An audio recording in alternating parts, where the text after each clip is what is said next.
है पृथ्वी की संरचना, बनावट। और ये बनावट जिनको समझ में आते जाएगा वो धीरे धीरे हम लोग प्लेट टेक्टोनिक हो चाहे महाद्वीपीय विस्थापन सिद्धांत हो, सब समझ में आते जाएगा।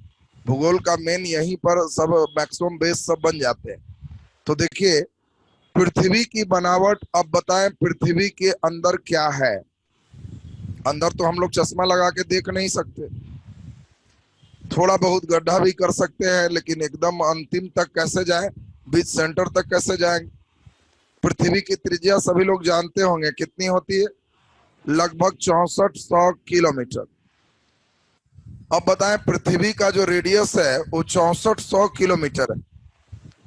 तो अब 6400 किलोमीटर कोई छोटी मोटी दूरी है नहीं कि कोई आराम से पार कर ले। तो अंदर की स्थिति कैसे जान पाएंगे? तो इसके लिए दो तीन चीज है जिसको हम लोग देख सकते हैं। पहला सभी लोग समझ पा रहे होंगे, ज्वालामुखी। अब ज्वालामुखी विस्फोट हुआ तो अंदर से कुछ निकलता है। तो बताइए ये अंदर से निकल रहा है, इसका मतलब इसी के अंदर है। अब कोई आदमी क्या खाया है, अगर थोड़ा ही देर में उल्टी कर रहा है तो पता तो चल जाएगा। वो बोले कि नहीं चिकन नहीं खाए, लेकिन थोड़ा देर बाद देख रहे हैं कि उल्टी कर रहा है, वोमिटिंग में चिकन का टंगड़ी वाला पार्ट निकल रहा है, तो हम लोग समझ जाएंगे कि झूठ बोल रहा है। ये निकलने वाली क्रिया से सब मालूम चल जाएगा। देखिए वो सब मालूम चल जाता है। कोई कहीं कुछ बोले, कोई आदमी नानी घर से आ रहा है कि ससुराल से लौट के आया है, उसको ठीक से हाथ पैर और नाखून देखिएगा पता चल जाता है। तो कंडीशन वही चीज है, यहाँ भी जो निकल रहा है उससे सब मालूम चल जाएगा कि इसके अंदर क्या क्या है। दूसरा सबसे इंपॉर्टेंट पहलू है जिसका नाम है भूकंप। भूकंप क्यों आते, कहाँ आते, कैसे रहते, अगर इन पहलू का भी अध्ययन करें तो पृथ्वी के आंतरिक संरचना के बारे में हम लोग पूरे जान सकते हैं। अच्छा कोई एक चुनना रहे तो आप किसको चुनोगे? पृथ्वी के आंतरिक संरचना की सटीक जानकारी मिलती है ज्वालामुखी द्वारा, भूकंप द्वारा, ताप द्वारा, एक कोई और दे दे तो एक किसको चुनेंगे? ज्वालामुखी। तो सही आंसर उससे ज्यादा एक्यूरेट भूकंप बताता है। भूकंप ज्वालामुखी यह नहीं बताता। ज्वालामुखी चूंकि 6400 से नहीं चलता है, ये नहीं समझना कि ज्वालामुखी बोल दिए तो कई लोग सीधे यहीं से सीधे फोर्सिंगे मारता है।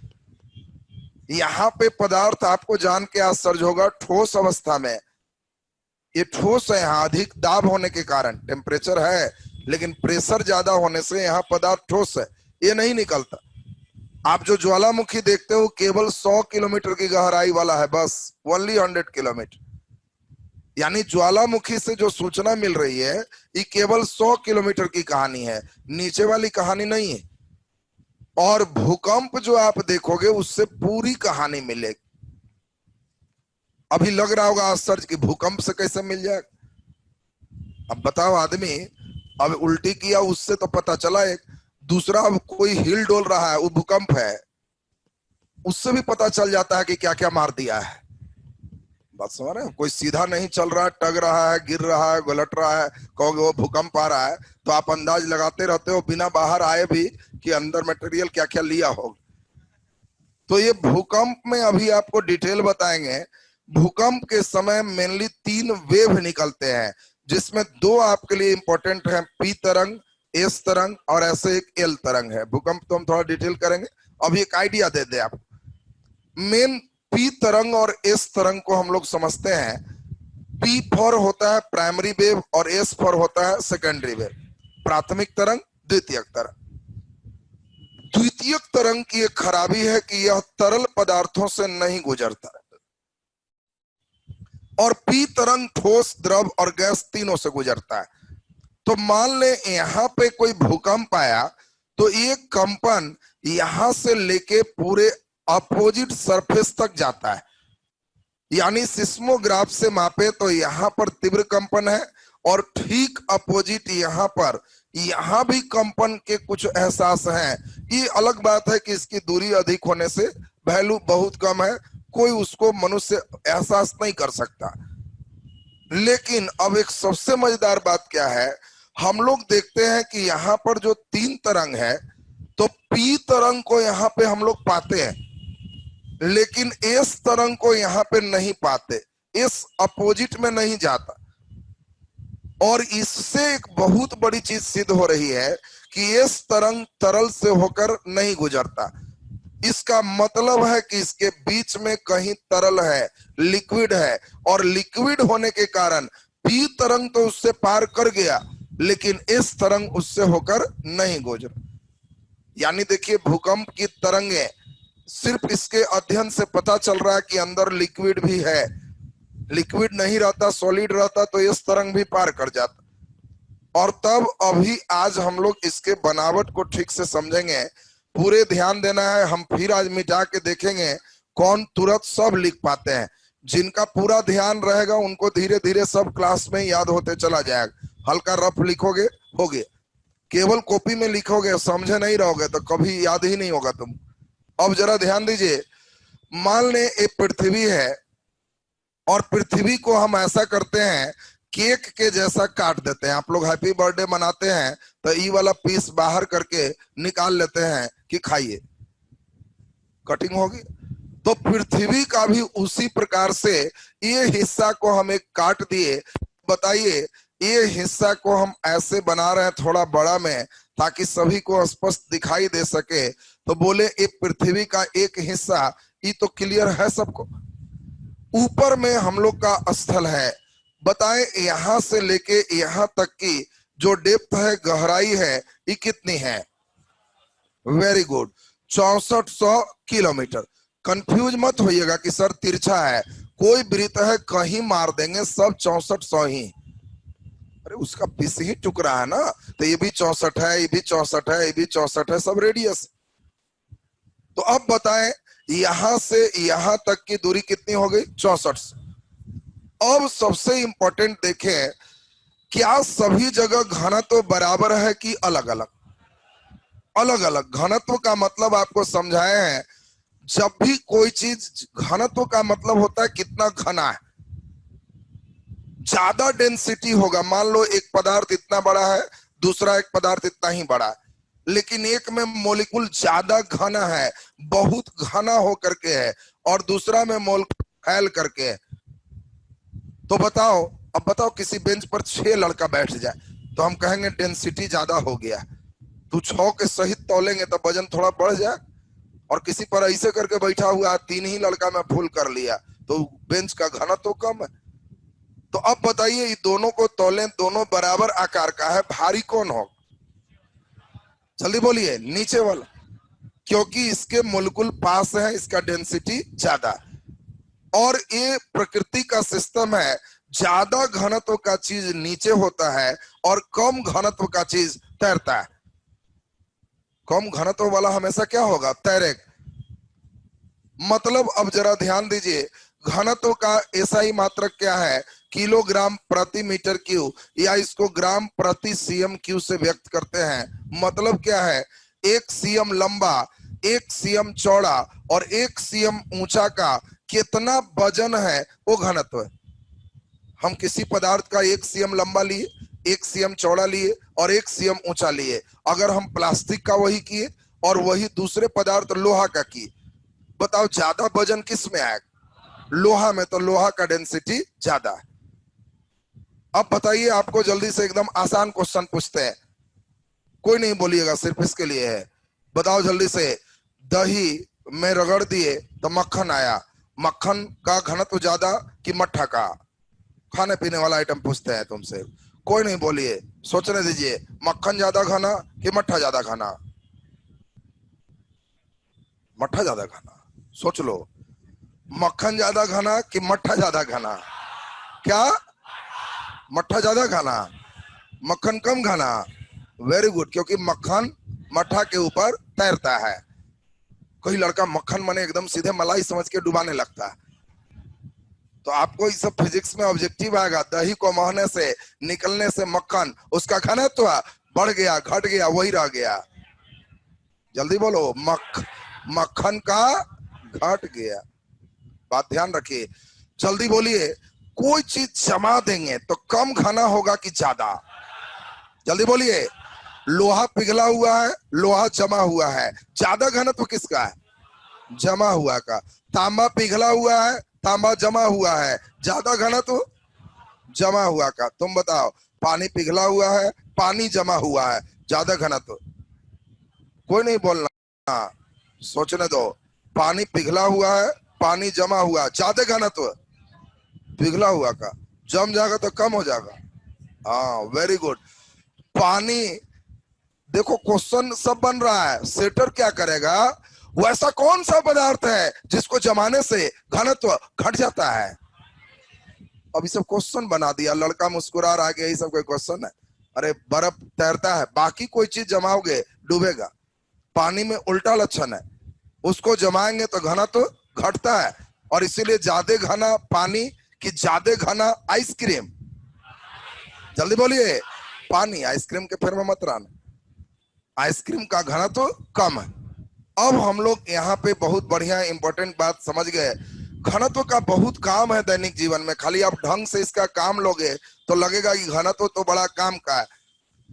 कोई लड़के दूध लाने अगर जाते हो कहीं से दूसरे के यहाँ से, तो हमेशा डर लगा रहता है पानी फेंट दिया, हमेशा परेशान रहते हैं।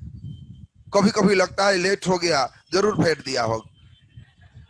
तो उस सब का निदान एक ही है, घनत्व की जांच करें। आप डेंसिटी जांच लो, बस निश्चिंत हो।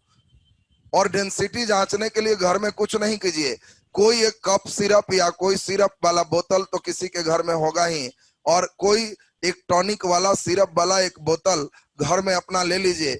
इसमें जो कागज उगज सटा है सब फाड़ दीजिए, और उसके बाद आराम से इसमें थोड़ा सा अंदर हल्का सा, ज्यादा नहीं, थोड़ा सा बालू वगैरह कुछ भर दें और ढक्कन को खूब टाइट से बांध दें। हो गया घनत्व मापी उपकरण तैयार। अब आप एक दिन आधा घंटा 15 मिनट पहले जाइए, कहिए सामने दूध, और उस दूध को अपने सामने एकदम ले। उस दिन एकदम शुद्ध रहना चाहिए। और उसके बाद जिस बर्तन में लिए इसको धो करके दूध में इसको डाल दिए। नीचे बालू रखने से पेंदी इसका नीचे रहेगा, और ये दूध के घनत्व के अनुसार तैरेगा, जितना घना है उसके अनुसार से तैरेगा। तो आप जो तैरा इसका ऊपर का हिस्सा देख लीजिए, और ऊपर निकाल के नेल पॉलिश से एक चिन्ह लगा दीजिए, खतरे का निशान, ये लाल निशान है। बस हो गया। अब उसको बाद दूध वाला को कह दीजिए कि अब हम किसी टाइम आएंगे, दूध लेके ये डिब्बा डुबाएंगे। लाल रेखा डूब गया मतलब पैसा डूब गया, नहीं ले जाएंगे। क्योंकि थोड़ा सा भी पानी वो डालेगा तो बताओ घनत्व तो वही रहेगा कि घट जाएगा? घट जाएगा। अगर घनत्व तो घट जाएगा तो लाइन डूब जाएगा। अगर वो फिर वैसे ही दिया तो वहां पे रहेगा, जब तक शुद्ध नहीं रहेगा वो डूब जाएगा। इसी उपकरण को लैक्टोमीटर कहते हैं, और कुछ नहीं है जी। कई लड़का सोचता है लैक्टोमीटर माने कोई भारी भरकन उपकरण हो। परीक्षा में पूछेगा लैक्टोमीटर से क्या जांचते? दूध की शुद्धता। कई लोग सोचता है दूध पकड़ उकड़ के चेक करता होगा, खाली डाल देता है और कुछ नहीं। जो डेंसिटी है शुद्ध है तो वहां पर देख लीजिए, यहाँ रहेगा। पानी डाल दिया तो उसमें परिवर्तन होते रहेगा। और आप लोग मुफ्त का लैक्टोमीटर घर पे ही आराम से बना लो। अब इतनी बातें इसीलिए समझा रहे थे कि आपको अब इस समझने में एक इंटरेस्ट था। सुनेंगे इतनी बात क्यों समझाए हम। पृथ्वी की भी स्थिति आपको बताए। पृथ्वी शुरू में गैस फॉर्म में था, और जब धीरे धीरे लिक्विड फॉर्म में आया तो उसके भारी घनत्व वाले चीज कहां चले गए? बीच में, सेंटर में। और ज्यादा घनत्व हमारा कहां हो गया? नीचे। और सबसे कम घनत्व कहां रहा? ऊपर। और सबसे कम घनत्व का चीज सिलिकॉन और एल्युमिनियम, ये भूपर्पटी पर ऊपर मिलते हैं, इसीलिए इसका नाम क्रस्ट, या इसको हम लोग क्या कहते? भूपर्पटी।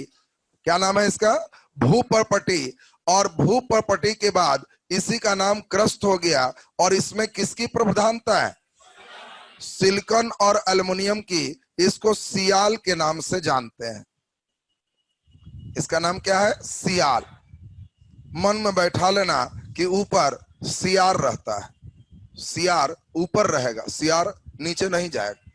तो जब हम कहेंगे सिलिकॉन और एल्युमिनियम, कहोगे भूपर्पटी, क्रस्ट में इसकी प्रधानता है। और इसका घनत्व तो ज्यादा होगा कि कम? बहुत कम। अगर इसके घनत्व की बात करें तो 2.4 ग्राम प्रति सीएम क्यूब। 1 सीएम लंबा, 1 सीएम चौड़ा और 1 सीएम ऊंचा अगर ऊपर की कोई मिट्टी को तौल दिया जाए 1 सेंटीमीटर में, तो उसका वजन 2.4 ग्राम होगा। सेंटीमीटर बहुत छोटा होता है। वही अगर उल्टा करें, अंदर यहाँ पे क्रोड है, इसको अगर हम यहाँ 1 सीएम लंबा चौड़ा ऊंचा ले तो ये लगभग 17 ग्राम प्रति सीएम क्यूब होता है। सोच लो कितना का डिफरेंस। ऊपर है 2.4 और अंदर में कितना है 17। बताओ घनत्व तो ऊपर ज्यादा कि नीचे ज्यादा। अब दूसरी बात अभी जो आपको सिखाए मक्खन और मट्ठा वाला, अगर घनत्व का डिफरेंस होगा तो उस पर कम घनत्व का चीज ज्यादा घनत्व में तैरेगा। और सबसे इंपॉर्टेंट बात यही आपको सीखना है, जो पृथ्वी का ऊपर है ये 100 किलोमीटर तक लगभग यही घनत्व कंटिन्यू है, और 100 किलोमीटर के बाद घनत्व इसका 5.5 ग्राम प्रति सीएम क्यूब हो जाता। इसी को हम लोग मेंटल के नाम से जानते और इसको हम लोग क्रोड के नाम से जानते। मेंटल की गहराई 2900 किलोमीटर है, मतलब 100 किलोमीटर यहाँ, 2900 किलोमीटर यहाँ और 6400 पर पृथ्वी। अब सबसे महत्वपूर्ण बात आपको जो समझा रहा है उसको ठीक से सुनेंगे। बताओ इसका घनत्व जब ज्यादा है तो ये चीज इस पर सटा हुआ है कि तैर रहा है? जल्दी बोलिए। वेरी गुड, तैर रहा है। और इसीलिए इस तैरने वाली क्रिया को हम लोग एक नया नाम देते हैं, इसी को हम लोग प्लेट कहते हैं।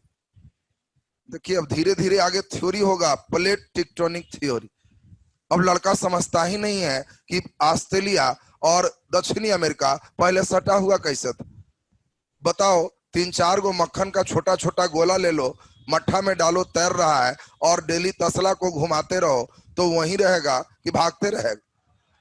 भागते रहेगा। अरे जब तसला घुमाओगे तो भागते रहेगा। पृथ्वी घूम रही है। अब बताओ पृथ्वी घूम रही है, ये चाह रहा इधर भागे, ये चाह रहा इधर भागे, ग्रेविटेशन कह रहा है कि होश में रहो। गुरुत्वाकर्षण उसका परिवार है, कोई भागे। 2 गो भाई फेटा फेटी कर रहा, इधर जाए इधर जाए। बाबूजी कोई घर से नहीं निकलेगा, जो करना है यही करो। वो तो भागने तो देंगे नहीं। अब कंडीशन देखिए, तो पृथ्वी इसको जब रोके हुए है तो आपको क्या लगता है ये दोनों सतह पर घर्षण होगा कि नहीं?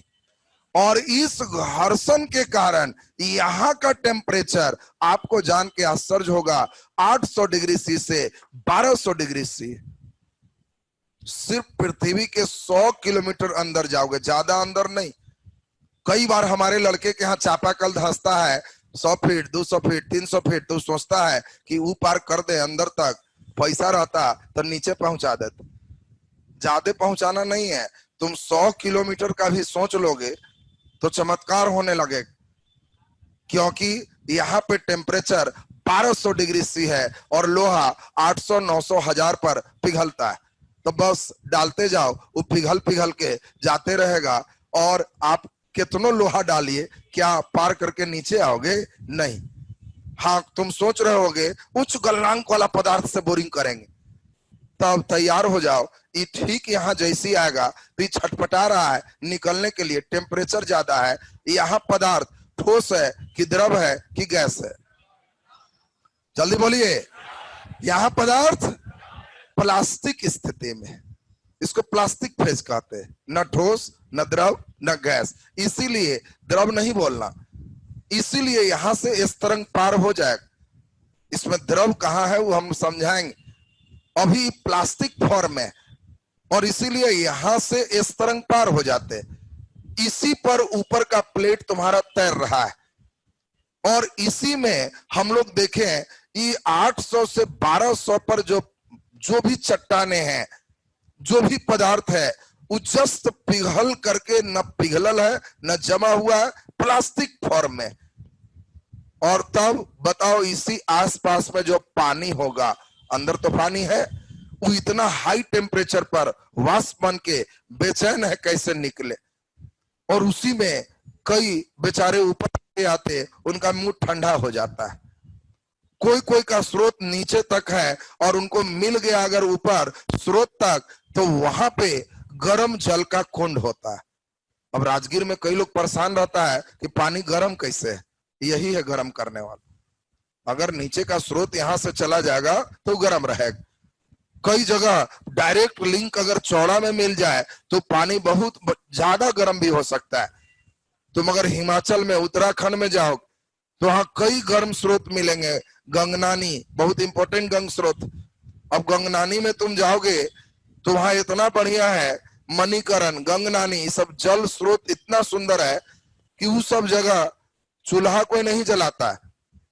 गमछे निकालिए, चावल डालिए और फिर दूसरा गमछे में आलू डालिए, दोनों को बांध के उसमें डुबा लीजिए, 15 मिनट बाद दोनों निकाल लीजिए, दोनों सिज गया, पिकनिक तैयार, खा लीजिए। इतना हाई टेम्परेचर है, स्नान का मत सोचना। हाँ, स्नान के लिए वो पानी जब कुछ दूर बाद निकल जाता है, धीरे धीरे वहां से टेम्परेचर कम है तो उधर स्नान करके आइए, ये वाला कुंड में सब बन गया है, फिर भोजन मार दीजिए। ऐसा भी कई जल स्रोत। अब जो लोग उस जल स्रोत के इंटरनल सिस्टम नहीं जानेंगे तो उनको लगेगा ये गर्म हो कैसे रहा। तो ये होने का कारण आप समझ रहे हैं, क्या ये गर्मी खत्म हो जाएगा? नहीं, ये पृथ्वी के घूर्णन से, घर्षण के कारण उत्पन्न होने वाला गर्मी। और यहीं पर जो भी चट्टाने हैं, ये चट्टान यहाँ एकदम प्लास्टिक फॉर्म में पिघला हुआ, और यही चट्टान ज्वालामुखी के रूप में विस्फोट में कहीं सब यही निकलता है, नीचे का कोई वर्किंग नहीं। अब बताएं, क्लियर है सबका? अब दूसरी स्थिति समझे, मेंटल में किसकी प्रधानता होती है? तो इसको कहते हैं सीमा का सिलिकॉन और मैग्नीशियम। सीमा डरपोक लड़की है, उस सियार के डर से घर में घुस गई है। सियार ऊपर आया तो सीमा घर भाग गई। दिमाग में सेट रखेगा, ऊपर कौन है? सियार, भाग गई कौन? सीमा।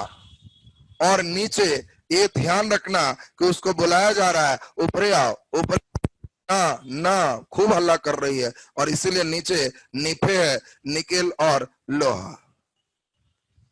अब देख लीजिए, आपको ध्यान रखना है, क्रोड में किसकी प्रधानता है? निकेल और लोहा। मेंटल में सिलिकॉन और मैग्नीशियम। और बोलो भूप्रपटी में सिलिकॉन और एल्युमिनियम। सियाल, सीमा, निफे, भूप्रपटी, मेंटल और क्रोड। ये तो लाइन क्लियर है सबका?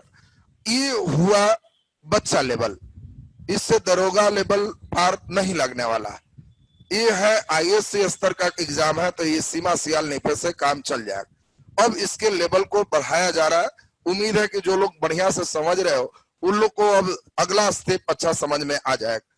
और अगला ही हम मेन पूछेंगे। अभी तो सीमा सियाल तुम लोग ऐसे ही मार देगा। पहले रफ में जल्दी बोलो, सीमा की मोटाई कितनी दूर है? 100 किलोमीटर। Very good. सियाल, हाँ अब होश में आया। सीमा बोले तो बीच वाला ना बोले जी। आई लोग सीमा बोले तो ऊपर चढ़ गए, ऊपर सियार था। तुम लोग सीमा बोले तो सीमा की मोटाई कितनी है? 2800 किलोमीटर। फिर 2900 बोल रहा। 100 से 2900 घटाओगे तो 2900 घटाओ 100 तो 2800 ना हुआ? तो तुम लोग 2900 मार रहा। 100 से तो शुरू है सीमा और 2900 तक है, तो सीमा की मोटाई कितनी है? 28। अच्छा चलो पहले ऊपर वाला बोल दो, 0 से 100 तक ये कौन है? सियाल। 100 से 2900 सीमा, और 2900 से 6400 कौन हो गया? निफे। निफे उसको क्रोड का।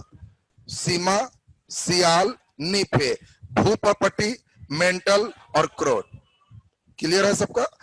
अब सब लोग यहाँ पर ध्यान दें, जो अब मेन टॉपिक चल रहा है। अब उम्मीद है सब लोग समझ जाओगे, क्योंकि हम इसको खंड में तोड़ के पढ़ाए, अब आपको ये आसान लगेगा। देखिए, भूप्रपटी आपको क्या लगता है, सभी जगह मोटाई बराबर होगा कि अलग अलग? अलग अलग, चूंकि कई भूप्रपटी में सागर भी होंगे, कहीं कहीं पानी भी होगा।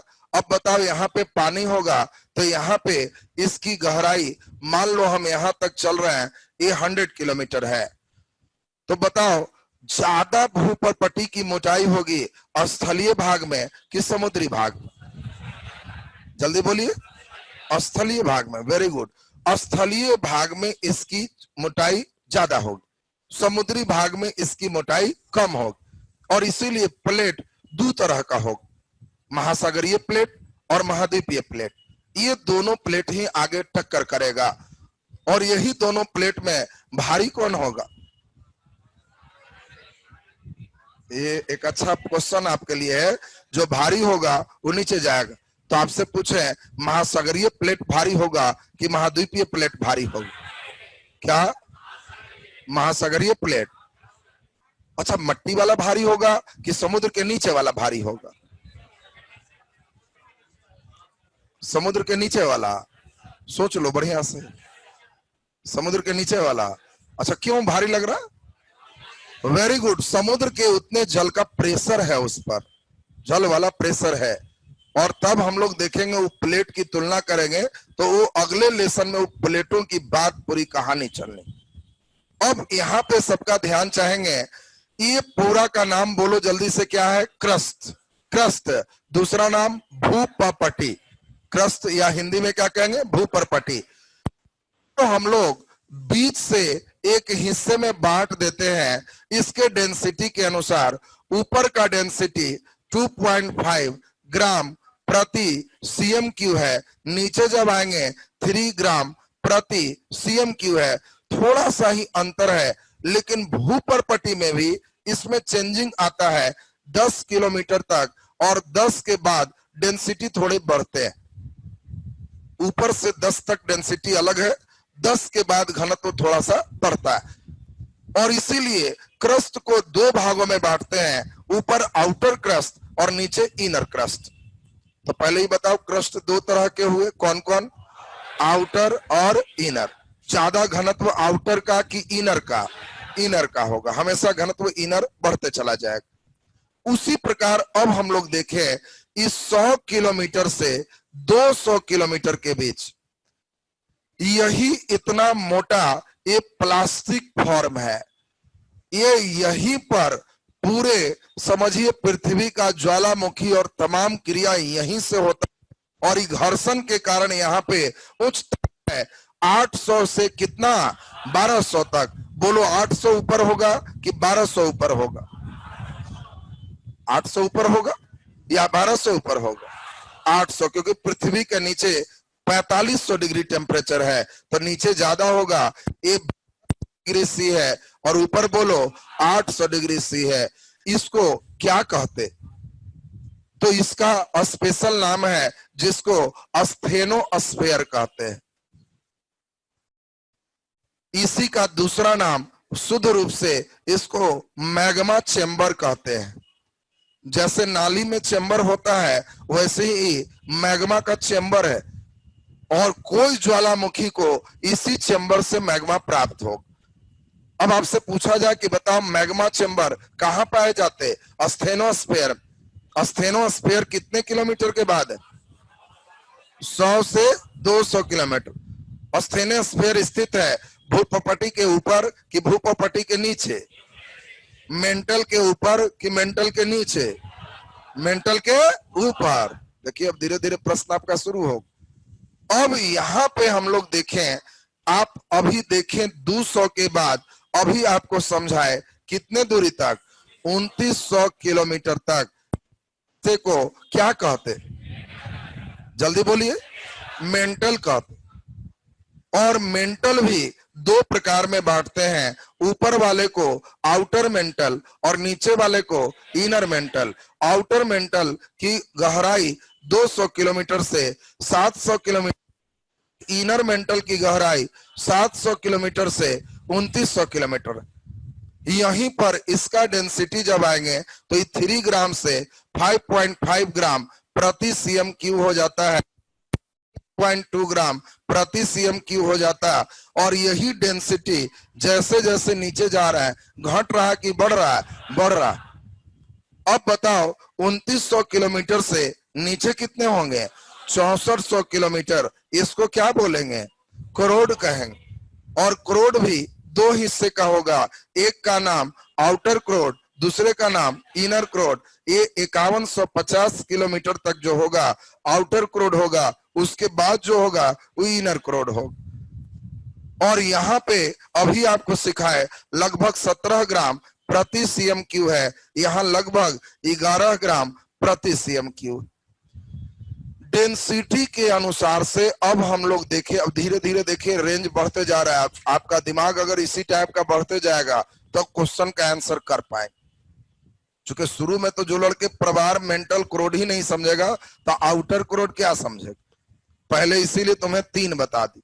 अब सब का आसान है, सब में outer inner outer inner outer inner. बहुत इंपॉर्टेंट क्वेश्चन आएगा, ये इनर क्रोड है कि आउटर क्रोड है, जल्दी बोलो। तो आउटर क्रोड में पदार्थ ठोस अवस्था में होते, द्रव अवस्था में होते, गैस अवस्था में होते। जल्दी बोलिए क्या होगा, ठोस। तो दुखद बात है ये द्रव है और एकमात्र यहाँ द्रव अवस्था में होता है, यहीं से इस तरंग नहीं पार करता। जब इनर क्रोड में जाओगे यहाँ, तो यहाँ पे टेम्परेचर सबसे ज्यादा है 4500 डिग्री सी। आपसे पूछा जाए पृथ्वी के इनर क्रोड का टेम्परेचर क्या है, 4500 डिग्री सी। और बताओ जब टेम्परेचर 4500 डिग्री सी है, लोहा 1000 डिग्री सी पर पिघलता है, तो यहाँ लोहा पिघला होगा कि जमा होगा, जल्दी बोलिए। तो जमा हुआ है, कारण इतना दूर का प्रेशर। बात समझोगे। तुम्हारे घर में सिलेंडर है और उस सिलेंडर में क्या भरा हुआ है, गैस। ये पक्का हो कि द्रव, सोच के बोलना, फिर इधर उधर कर रहा। इसमें क्या भरा हुआ है, गैस कि द्रव? द्रव। कैसा है जी तुम लोग, गैस ना, भरे क्या है, फिर लिक्विफाइड इसे मत बोलो, तुम हमको शुद्ध शुद्ध बोलो, अंदर गैस है कि द्रव है? क्या है? हाँ, ध्यान दो, इसके अंदर गैस ही है, लेकिन उच्च दाब पर जब गैस देंगे तो यह गैस द्रव में बदलता है, और दाब बढ़ा देंगे तो यह द्रव ठोस में बदल जाए। प्रेशर का असर है। तुम देखना इसमें बेचारा हाई प्रेशर पर है, एकदम प्रेशर ज्यादा है, तो गैस किस में बदला हुआ है, द्रव। लेकिन जैसे ही यहां से गैस चूल्हा में निकाले तो उसका मिजाज खुश हो जाता है कि प्रेशर कम है, तो यहाँ गैस में निकलता है।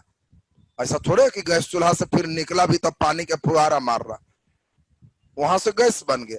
लेकिन इसके अंदर आप पाइप में देखोगे तो वहां लिक्विड चलते देखोगे। उच्च दाब के कारण गैस द्रव में था, और दाब बढ़ाते तो द्रव ठोस में होता। बस यहाँ टेम्परेचर हाई है, लेकिन इतने हाई प्रेशर के कारण यहाँ पदार्थ ठोस अवस्था में होता। और दोनों बात ध्यान रखना, इनर कोड में ठोस है जबकि आउटर क्रोड में द्रव है, और इस तरंग इसी आउटर क्रोड को पार नहीं कर पाता। अब अलग अलग वैज्ञानिकों के नाम हैं, ये सबसे महत्वपूर्ण है जिसको सीखोगे अब 10 मिनट में आपको समझ में आने लगेगा। एक शब्द आया असंबद्धता, और आपके दरोगा बीपीएससी में, मेन बीपीएससी के लिए भी ये टर्म तक अंतिम भाग सकता है, अंतिम रेंज आपका चढ़ाया जा रहा है।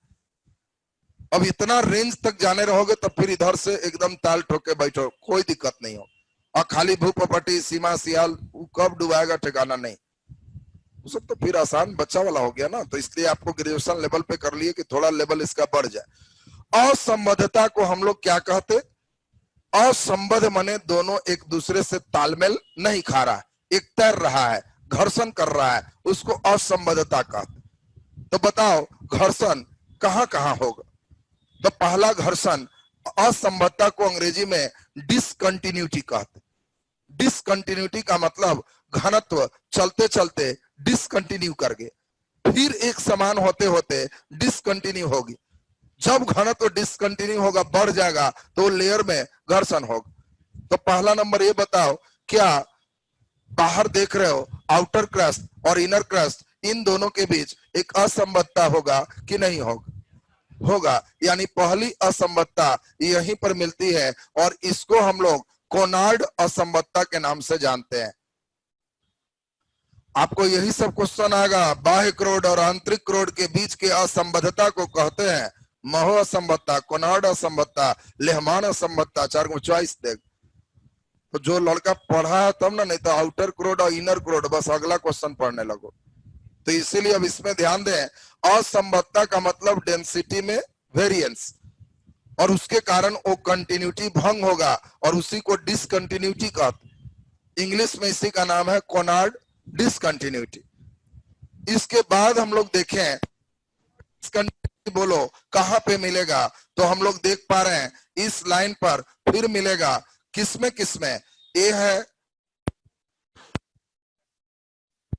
आउटर मेंटल, इनर क्रोड और आउटर मेंटल, ये डेंसिटी में फिर यहां पर फिर असमता होगा। इसको मोह विशेष या मोह असमता के नाम से जानते हैं। कई जगह मोहर विष असमता भी लिखता है, तो मोहरविष कहे चाहे मोह कहे, वैज्ञानिक का नाम है, यह असमता है। बोलो मोह असमता किसके किसके बीच होता है? वेरी गुड, मोह असमता इनर क्रस्ट और आउटर मेंटल के बीच होता है। बोलो क्लियर है सबका? बोलिए अगला असमता यहाँ पे होगा किसके किसके बीच है? इनर मेंटल और आउटर मेंटल। इसको हम रेप्टी असमता के नाम से जानते हैं, रेप्टी असमता। इसके बाद बोलो यहाँ असमता नजर आ रहा है आपको? ये 7.2 है, ये 11 है, तो बोलो किसके किसके बीच? वेरी गुड, इनर मेंटल और आउटर क्रोड। इसको हम लोग गुटेनबर्ग असमता के नाम से जानते हैं। गुटेनबर्ग असमता, गुटेनबर्ग असमता इसको कहते हैं। और लास्ट यहाँ पे है, बोलो ये कौन कौन है? आउटर क्रोड और इनर क्रोड। इस असमता को हम लोग लेहमान असमता के नाम से जानते हैं, लेहमान असमता। अब एक बढ़िया क्वेश्चन आपके लिए तैयार हो। अब देखो यहां से अब क्वेश्चन पूछेंगे 5-6, तो अब सभी क्वेश्चन में एक पावर होगा। जो लड़के पूरा ध्यान से पढ़े हैं तो बनावट उनको समझ में आएगा। अब जो लड़का ये सब तैरने उड़ने की बात समझ रहा है, उन लोग अगला सेक्शन जो भी चलेगा तो समझ में आते जाएगा। और ये बेस ही नहीं रहता है, और हम कहते हैं भारत का प्लेट फलाने प्लेट से दूर हो रहा है। दूर कैसे हो रहा है? कैसे हो रहा है? क्योंकि इस पर तैर रहा है और पृथ्वी घूर्णन कर रही। अब बताओ घूर्णन करेगी तो वही रहेगा कि अलग होगा? अलग होगा। और ये प्लेट का सिद्धांत है, और इसी प्लेट में टक। अब देखो यही सब कारण होगा भूकंप का। भूकंप का रीजन क्या है? सब प्लेटों के कारण। प्लेट के आपस में टक्कर मारे या दूर हो, उसी के कारण भूकंप होते हैं। बहुत पहले का थ्योरी था कि पृथ्वी शेष नाग पर है, नाग महाराज हिलते हैं तो भूकंप आता। बाद में हुआ कि तो ऐसे ही था। फिर तब आया, अब बताओ एक आदमी ऐसे ही पुजेरी टाइप का था, वो साधु जी से पूछा कि सबसे बड़ा ब्रह्मांड में क्या है? वो कहे कि सबसे बड़ा पृथ्वी है। वो भी बेचारे बृहस्पति मंगल पढ़े नहीं थे। वो कहे सबसे बड़ा पृथ्वी। तो कहा जो व्यक्ति पुजारी था वो दाग दिया पृथ्वी सबसे बड़ा, तो शेषनाग के सिर पर कैसे पड़ा? वो कहे कि वो तो गड़बड़ हो गया, सबसे बड़ा शेषनाग। तुरंत दागा कि शेषनाग सबसे बड़ा, तो शंकर के गला में क्यों पड़ा? ओ समझ गए, शंकर जी सबसे बड़ा, यही कहना चाह रहा। कहा कि नहीं, शंकर सबसे बड़ा, तो वो कैलाश पर कैसे पड़ा? तो सबसे बड़ा कौन है? कैलाश। कैलाश ना सबसे बड़ा हो गया जी। और तब फिर दागा कि कैलाश सबसे बड़ा, हिमालय सबसे बड़ा, तो हनुमान के हाथ में कैसे पड़ा? वो कैसे टंगा गया? वो समझ गए सबसे बड़ा हनुमान है, हनुमान है। तब फिर दागा कि हनुमान सबसे बड़ा, तो राम के चरणों में क्यों पड़ा? ओ गवा गया, तो सबसे बड़ा राम है। तो कहा राम सबसे बड़ा, तो सीता के पीछे क्यों पड़ा? तो बड़ा दिलचस्प कहानी जा रहा है। खैर उधर छोड़े, अब इधर हम आ जाए तो जरा ध्यान दीजिए। अब इसमें जरा बात को समझेंगे। अब आप इसमें पहले ये बताओ, किसी दो के बीच असमता कहें तो क्या बताने में सक्षम हो ना साहब? अब क्वेश्चन कैसे आएगा सुन लीजिए बढ़िया से। मोहर विशेष, मोहर विशेष असंबद्धता किसके बीच होता है? अब उसमें चॉइस देगा। अभी तो चोरी अलाउ है, फुल चोरी करो और देख के बताओ मोहर विशेष असंबद्धता किसके बीच होगा। तो तुम समझ रहे हो मोहर विशेष नजर आया सबको? तो मोहर विशेष असंबद्धता किसके बीच होता है? ए है इनर इनर क्रस्ट और ई है आउटर मेंटल। इनर क्रस्ट और आउटर मेंटल जहां चॉइस में होगा आंसर होगा। अब क्वेश्चन आएगा इनर कोर और आउटर कोर के बीच के असंबद्धता को क्या कहते? जल्दी बोलिए।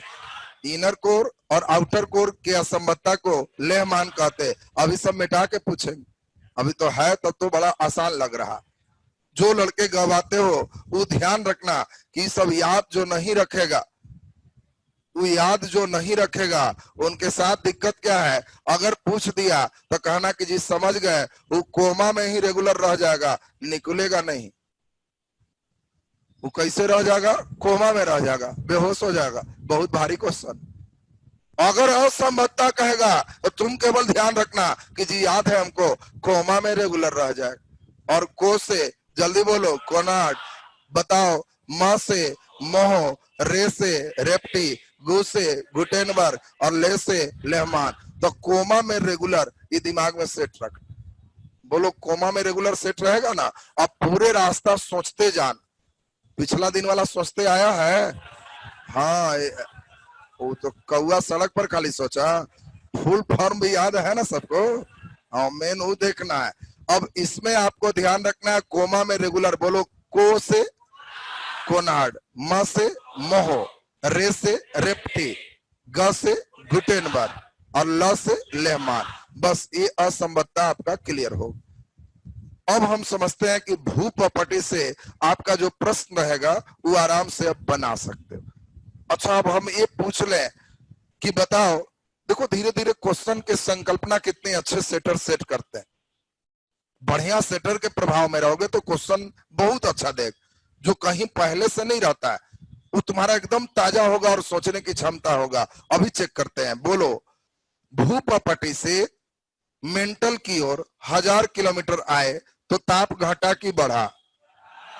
बोलो बढ़ा। जब मेंटल से 1000 किलोमीटर अंदर जाएंगे तो ताप पहले के तुलना में ज्यादा बढ़ जाएगा, ज्यादा स्पीड से बढ़ेगा, पहले के तुलना में कम स्पीड से बढ़ रहा है या वही स्पीड से बढ़ रहा है? बोलो जल्दी। पहले के तुलना में स्पीड टेम्परेचर बढ़ने का कम है कि ज्यादा? क्या लग रहा है? कम लग रहा है? ज्यादा लग रहा है? तुम लोग लॉटरी मार रहा है जी।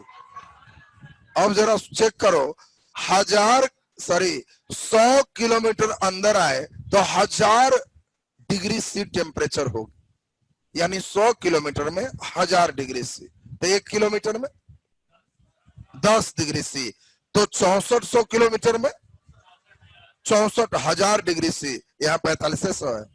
इसका मतलब जिस स्पीड में यहाँ टेम्परेचर बढ़ा उस स्पीड में नीचे नहीं बढ़ रहा है, नहीं तो ये 65,000 रहता, ये 4500 है। इसीलिए स्पीड बढ़ा कि घटा? घटा। कभी कभी कल्पना करवाता है कि भू प्रॉपर्टी से मेंटल के सतह तक जाने में जिस दर से ताप में वृद्धि हो रहा है, मेंटल से उतने ही गहराई में जाने से ताप बढ़ने का दर वही रहेगा, अपरिवर्तित रहेगा, घटते जाएगा, बढ़ते जाएगा, तो उसके तुलना में घटेगा। बोलो जी क्लियर है सबका ना? तो अब बताओ स्टेनोस्फीयर में पदार्थ पाए जाते ठोस में, द्रव में, गैस में? प्लास्टिक फॉर्म में। किसमें पाए जाते हैं? Plastic form. अभी चेक कर लें, तुम बता दो यहाँ पे पदार्थ है ठोस, द्रव, गैस? कोई नहीं बोलना। लिक्विड है। बोलो यहाँ पर क्या है? जल्दी बोलिए। ठोस है। फिर कैसे गवाता है जी? Solid, liquid, solid, solid, plastic form, solid, solid. अरे यहाँ मिट्टी वाला है तो तुम लिक्विड क्या कर दिया? यहाँ लिक्विड था, फिर यहाँ क्या है? सॉलिड है, फिर यहाँ बोलो सॉलिड है, फिर ये प्लास्टिक है, फिर बोलो सॉलिड और सॉलिड फॉर्म। बोलो क्लियर है सबका? अब जल्दी बोलिए। भूपटल की मोटाई अधिक होती है समुद्री क्षेत्र में, स्थलीय क्षेत्र में, दोनों में बराबर। स्थलीय क्षेत्र में, चूंकि समुद्र में यहाँ पर बढ़ गया कि घट गया? घट गया। बोलिए क्लियर है एकदम सबको? अब पुराना क्लास लिखने का काम करेंगे। आज का क्लास आप लोग